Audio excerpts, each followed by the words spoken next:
My next guest, she's on the phone. I want her for 2 breaks. She's an old friend. You know, when you see people in this business, man, you go, wow. But the amazing thing, she's still fantastic. She's still beautiful. She's still a person who's changing lives. She's an Emmy Award-winning television journalist. She is an author, a producer, speaker, actress, philanthropist, and the president and founder of the S.H.A.U.N Foundation for Girls, which is dedicated to the empowerment of girls and young women around the world.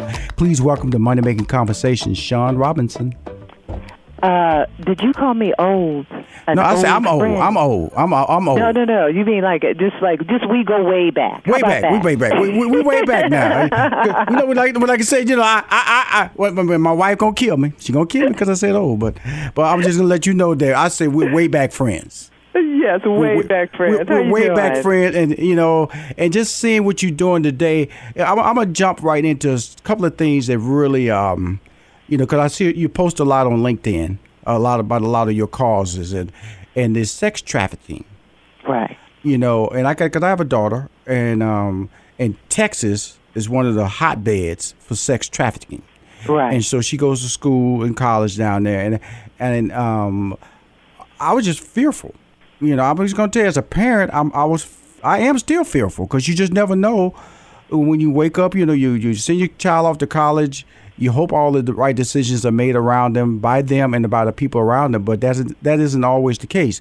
What got you involved in this? And I feel this important campaign to stop or halt or slow down sex trafficking. Well, thank you, first of all, for having me on.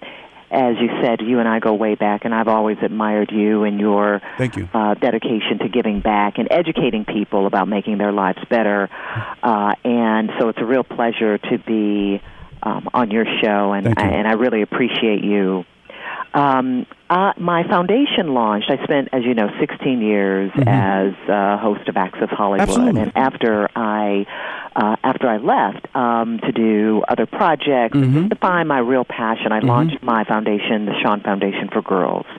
And we are a grant-making foundation that supports small grassroots nonprofits that are doing work in 5 key areas of girls' issues.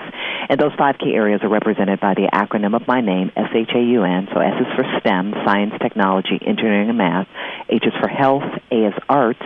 U is unity, meaning bridging girls here with girls across the world. And N is for neighborhoods, helping girls and young women in underserved neighborhoods. So if there is a nonprofit that is doing work in one of these 5 key areas, we would possibly be a resource for them. So a couple of years ago, about a year and a half ago, Ford Motor Company came to me, and we talked about partnering on some initiatives, and we did our first human trafficking event in Detroit, my hometown. And the reason that we did that is because a Ford Motor Company had their mission, one of their initiatives was safety, and we wanted to educate the country about what is going on when it comes to women's safety. And human trafficking is probably one of the top issues in our country when it comes to young girls and women. And this is something, Rushion, that is happening not only overseas, because when people think about human trafficking and the sex trafficking of girls and young women, they think about something happening overseas. But this is actually happening right in our own backyards. In every single city in America, there is not a city in America that has been untouched by sex trafficking. And we wanted to educate not only girls but parents about what are the dangers. The fact of the matter is that drug traffickers are getting out of the drug business and getting into the sex trafficking business. Why? Because you can use drugs one time. You can sell drugs one time. You can sell a girl over and over and over again. And there are cases where these sex traffickers are making like over $30,000 a week by having what they call a stable of girls. But not only that, it's not only the traffickers, but other girls luring girls into the sex trafficking business. And that's important to say that, because that was my fear of my daughter. You know, you go to school and, you know, some people will lure you, come over here, we have this little church meeting. And to my understanding, Shaun, it's not something that happens overnight. It's like they create a relationship with you, correct? It's a grooming process. Think about the fact that, a lot of times these girls are not coming from broken homes, because that's a myth that all of these girls are runaways or they're broken homes. So the sex trafficking event that we just did on the campus of Spelman College, this one young lady, her mother went to Yale, her sister went to Harvard, okay, and she just felt neglected at home. She had, the low self-esteem, right. And then someone was able to, a woman was able to groom her. Hey, this is a way, you can make some extra money. And at first, these men were paying her a lot of attention, telling her she was beautiful, all that. Mm-hmm. And then she gets lured into this industry. And then we had a young woman who on the panel who was part of who was a stripper at a popular strip club in Atlanta. Mm-hmm. And she talked about making $1,000 a night, and then things turned where she was asked to do other things. Mm-hmm. Forget about the lap dance. Right. They didn't want that. Right. They wanted more. Mm-hmm. And so there are a lot of different faces of sex trafficking.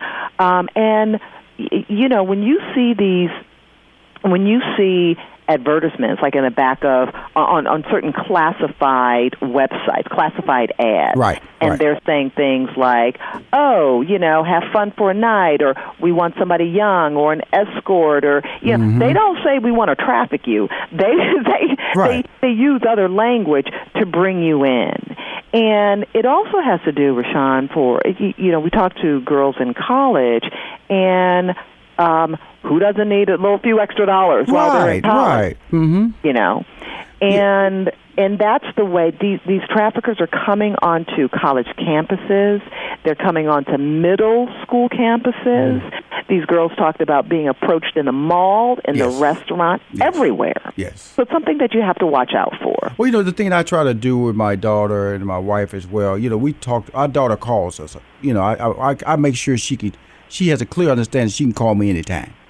Anytime she's uncomfortable, anytime that something bothers her or a situation, and that call has not come to me, but she calls me about any little thing, and I make sure that I'm not one of these dads that go, I don't have time for that. If I'm in a meeting and that phone rings, I tell everybody in the meeting, look, we got to stop right now. My daughter's calling me, and I think that really is one of the issues too, is that. And parents, and I say, why is this on Money Making Conversation? Because it's about parenting, it's about family, and all these things are part of the things because I'm writing this book called Stop Making These Mistakes. And one of the things is not having time for your family, not being a good parent, not understanding the value of communication. These mistakes we have to stop making, otherwise these same situations are going to keep popping up. Even though I feel I have a great relationship with my daughter, we talked last night. She went and saw Black Panther. And we talked about it. She laughed. We laughed. I said, see you later, baby. I love you. But still, I worry because I know there are vultures out there. There are groomers out there to take an intelligent, naive young lady like her. Could start out going, here's a free snacks over here. Let's all meet over here for this church meeting. Because some people have approached her like that. And I go, don't go over there. Don't go over there. And so just that back of what you're saying is that my daughter's from a good location in life, but still I have to be worried because these ladies are professionals. No question about it. And if you don't have a couple of hours or a few hours to sit down and talk to your daughter, you know who does. The trafficker will sit down and sit there and listen for hours and make them believe that they've got a friend, that they've got somebody they can confide in. I mean, these people are pros at doing this. And when you talk about money, and, is this a money-making conversation? Mm-hmm. Traffickers are making tens of thousands of dollars off of our girls, okay? They're making tens of thousands. And that is, so when a girl is lured into this world, what she's not doing is educating herself. She's not going to college. She's not, making a future, creating a future for herself. Mm-hmm. She's becoming dependent on the system. Mm-hmm. This is a financial issue that affects everybody. All of us in the city, and anybody that we care about. Mm-hmm. So this is when we talk about how this ravages our communities, right. This isn't something, because here's the thing, a lot of parents will say, oh, I know all of my daughter's friends. Well, do you know all of your daughter's friends' friends? Yes. Mm-hmm. Do you know all of your daughter's friends' relatives? Yes. Do you know any party that they're going to? Do you know everybody who's going to be at the party, mm-hmm. and the guest of everyone who's going to come? No, it's impossible for a parent to know that.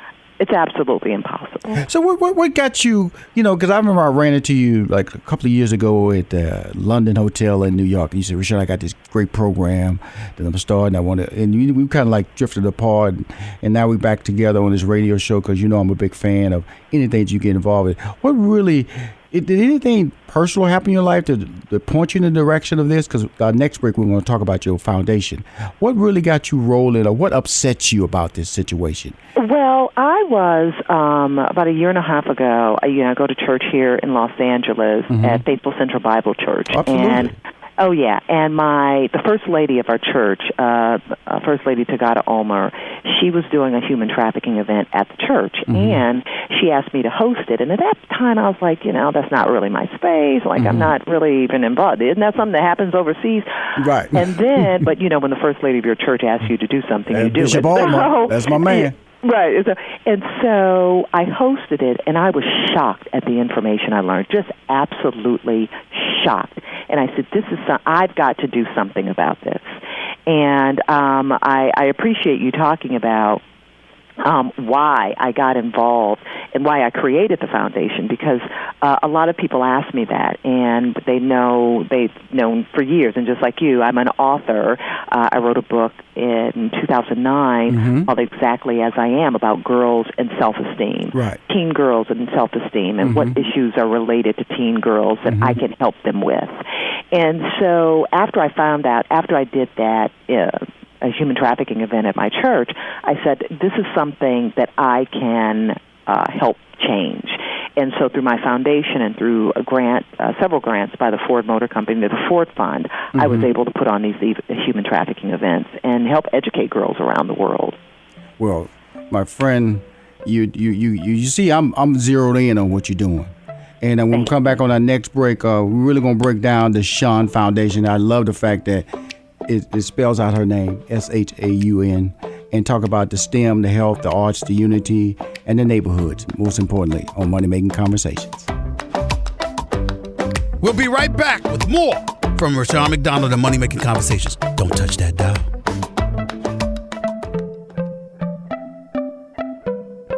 Money Making Conversations continues online at www.moneymakingconversations.com and follow Money Making Conversations on Facebook, Twitter, and Instagram. Ladies and gentlemen, it's time you stop thinking about your dreams and put some plans into action. Hey, this is Tasha Evans, and I love to eat at great restaurants. And more than that, I love great desserts. So does Rushion McDonald. Check out his new website. That's www.rushionmcdonald.com. That's RUSHION, and McDonald is spelled just like the famous restaurant chain. Guys, Rushion is looking for great bakers for his Baker Spotlight. He wants to brag on his fans for their incredible baking skills on his social media and website. That can be your mom, friend, coworker, or relative. Spread the word today. Visit RushionMcDonald.com. Hi, this is Rushion McDonald, the host of Money Making Conversation. You say to yourself, who calls Rushion's show? Ricky Smiley! You got to get out of your own city and leave in order to grow, because a fish don't get bigger as long as it's inside of that fish bowl. Yes, sir. A fish get bigger when you put it in a pond. Ladies and gentlemen, please welcome to the phone the one and only Charlie Wilson. So many people have really been trying to get me to do a gospel record for so many years, and I have been promising God that I would shout him out to do something. Right. I said, burn rubble. There goes my baby. Come on, man. Put a little Jesus in them songs. Come on, brother. Miss Patti LaBelle. And you know what I'm going to be doing? Concerts in little clubs. Thank you. With a trio. Woo! So that I can touch you when I'm singing with my hands. Thank you. See, I told you. Be there every Monday, 10 a.m. to noon. Biz 1190, Money Making Conversations. Hi, this is Rushion McDonald. I'm on the phone with the Emmy-winning television journalist, author, producer, speaker, actress, philanthropist, and the president and founder of the S.H.A.U.N Foundation for Girls, which is dedicated to the empowerment of girls and young women around the world. Her name, Shaun Robinson. Hey. I've gotten pretty good at this now, you know. Yeah, you're good. Let me tell you something, Shaun. You know, I've seen you on TV so smooth, you know. So what you do is I go to YouTube. I kind of watch my diction a little bit, you know, because 6 months ago I didn't sound this good, and I still got some work to do. I'm gonna just let you know I still got some work to do. But let's talk about you gave out the what each one of these the symbol of your first name: STEM, health, arts, unity, and neighborhoods. Let's talk about the STEM. Why is that important for young ladies? You know, because we're in the hashtag Me Too, when the time's up. You know, so really, really when we almost had the first female president of this country. So it was like a wave that's happening now. Even in the gun violence situation in Florida, young ladies, young girls are like very vocal about their thoughts, and so that's why it's important that the STEM program, and I want to just swing back all the way back to the movie about the female mathematicians in NASA, the African Americans, who were back there, basically doing the STEM program, right? And they were human computers, and you look at it now. That's what we were talking about now, even letting you know that you can be a part of that club. So you're telling me it still feels like a club, even though my degree is in mathematics. So I understand what's going on. So your degree is in mathematics? My degree is in mathematics. Really? So I am into the STEM program, okay? I'm deeply rooted. And I was horrible. I was absolutely horrible. Hey, I ain't going to brag too much, girl. Physics, I would have been an engineer, but physics manned me up. Physics manned me up. Now, my daughter, she's in the STEM process because she's majoring in mechanical engineering.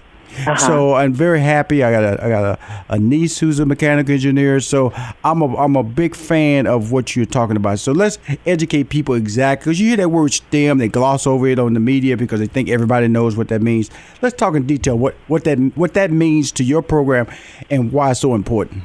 Okay, so STEM stands for science, technology, engineering, and math. Mm-hmm. And there has been a push in recent years to get more girls involved in STEM because most of our engineers, our architects, it's a male-dominated, our scientists, it's a male-dominated field. Yes. So one of the grants that my foundation gave was to an organization in Oakland called Tech Bridge Girls.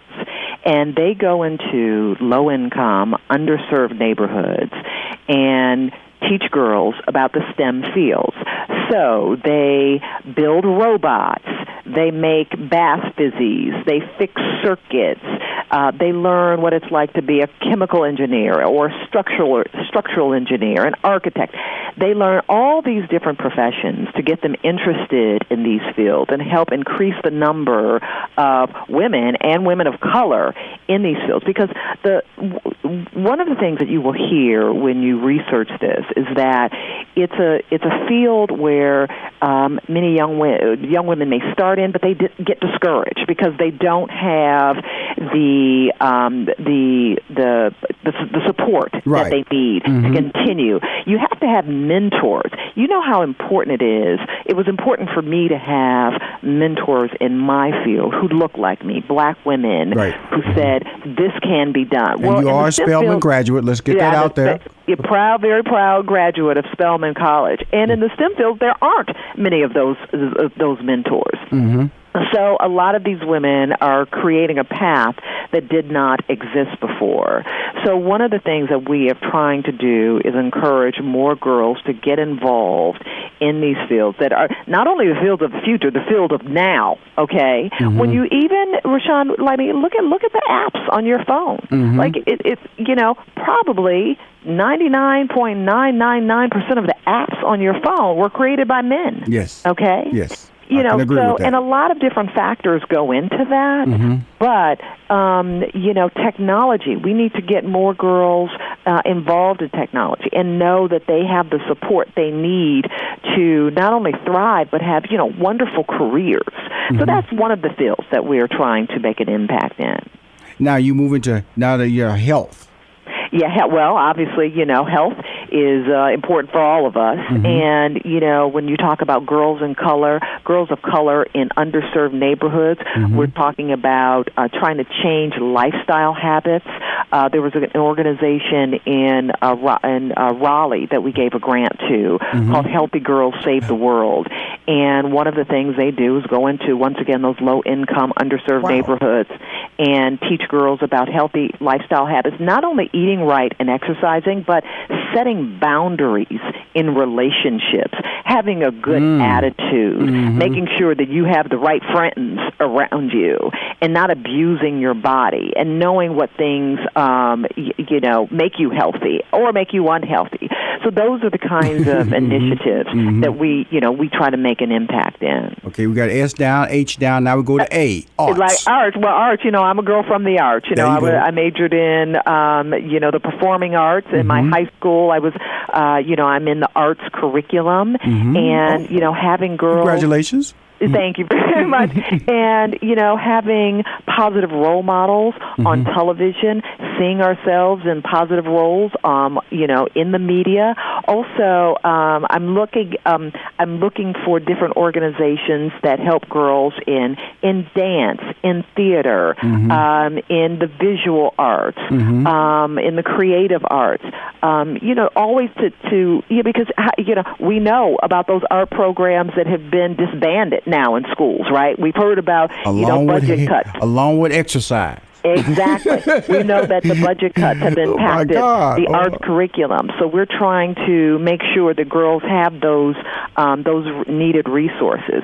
In our Unity division, we talk about girls here reaching out to their sisters across the world. We gave a grant to an organization called Girl Up, which has these rock star girls here in the States. You're rocking it, girl. Keep talking. You're rocking it, Shaun. That fly to places like Ethiopia, Malawi, Guatemala, and help advocate on behalf of girls in these countries, whether it's, you know, against genital mutilation, child marriage, lack of access to education or clean drinking water. And once again, in our neighborhoods division, what are those issues impacting our neighborhoods around the country? And sex trafficking is one of those big ones, but there are also others that we will, you know, seek out. So our job is to seek out and find those nonprofits that are that are doing great work, those small nonprofits. What I hope that the Shaun Foundation for Girls becomes is like the Bill and Melinda Gates Foundation for the go-to foundation for those small nonprofits that are helping girls of color in our community. Now, do you host a gala or anything, a fundraiser gala? Do you do that? Well, you know what? When I do, you're going to be the first person that I reach out to because I know your money is straight. Come on, thank you. It ain't bent. It ain't bent. It is not bent. You know, I already got you on there tying up your time. I might as well give some money. Right. Because we've been having like smaller fundraisers, but we're working on that big gala, that big fundraiser to bring everybody together. And you will definitely, my man. And I'm gonna make some phone calls for you. That's right. Because I know how you make money. You gotta have some familiar faces. Oh, he gonna be there? Oh, she gonna be there? Right, oh my absolutely. goodness! This is a good cause because I cannot, because we went from the pimps on the streets and glorified that as the street hustlers and cool dudes and all this stuff, and now this whole sex trafficking is amped up to another level. They're imprisoning women and kids and teenagers for life. And sometimes in a lot of situations making them drug users, because some of these kids can't get through the process unless they are fully wired, and so you're destroying lives. They're destroying lives out there, and you trying to make a difference. Right, destroying lives. And here's the thing: when people ask me, Rushion, why did you start a foundation? And I say, because it's what we all have to do. Yes, ma'am. And I'm not saying that everybody has to start a foundation or their own charity, but we all, this takes a village. It takes a village to help all the people who are in need in our communities. So everybody has the ability to do something. Like, for example, this one brother said to me, he said, well, Shaun, I really love what you're doing for girls and sex trafficking, but how come you're not talking about the boys in sex trafficking who are being sex trafficked? And I said, sir, does your foundation help boys in sex trafficking? And she's like, okay. So then that was what I was hoping was the moment where we